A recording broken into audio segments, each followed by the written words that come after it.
আসসালামু আলাইকুম। সবাই কেমন আছেন? আশা করি সবাই ভালো আছেন। আলহামদুলিল্লাহ, কুরবানির গরু ফাইনালি কেনা হয়ে গেল। মাশাআল্লাহ, আমাদের খামারের গরু এটা। খামার থেকে কালকে রাত্রে নিয়ে আসা হয়েছে 3টার দিকে। এখন হচ্ছে সকালবেলা আমাদের নিজেদের খামারের গরু। আমার ভয় লাগতেছে, আমি সামনে যেতে পারতেছি না।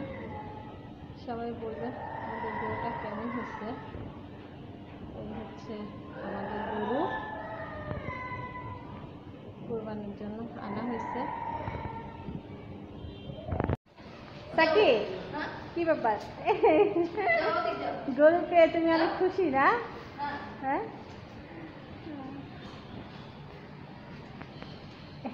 এই যে আমাদের গরু। এখন আমার ছোট ছেলে কুরবানির আগ পর্যন্ত, ঈদের দিনও ও গোসল করাবে, ও থাকবে সাথে। মাশাআল্লাহ, গরুটা অনেক সুন্দর। আমি ভয় পেতেছি, তারপর ভিডিও করতেছি। এই গরুটা অনেক কেজি গরু নাকি আমাদের ফার্মের মধ্যে।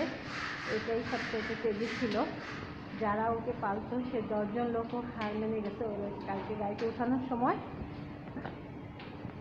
এই আর কি, আমার ছেলের আজকে শেষ পরীক্ষা দিয়ে এসে সেই গরুর পিছনে যে লাগছে, ভোরবেলাও এসে দেখে গেছে।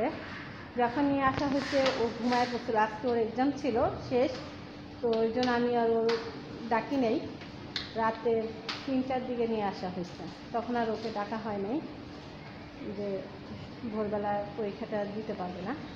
তো দেখি ঘুম থেকে উঠে সে খাবার টাবার দিতেছে, গরুকে যত্ন করতেছে, করে তারপরে সে চলে গেছে এক্সাম দিতে। এসে আবার গরুর পিছনে।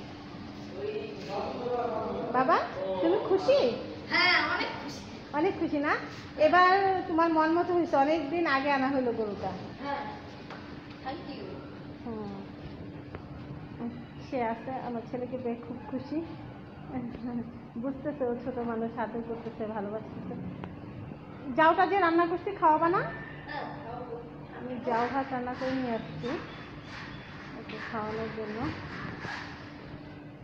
দেখেন আমার ছেলে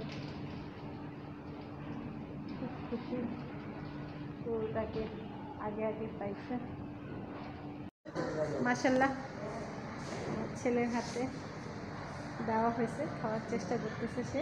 গরম মনে হয়, তারপর দিয়ে রাখো। দেখো ওরা ছেড়ে, না না না, ফেলে দেবে, নিচে রাখা যাবে না।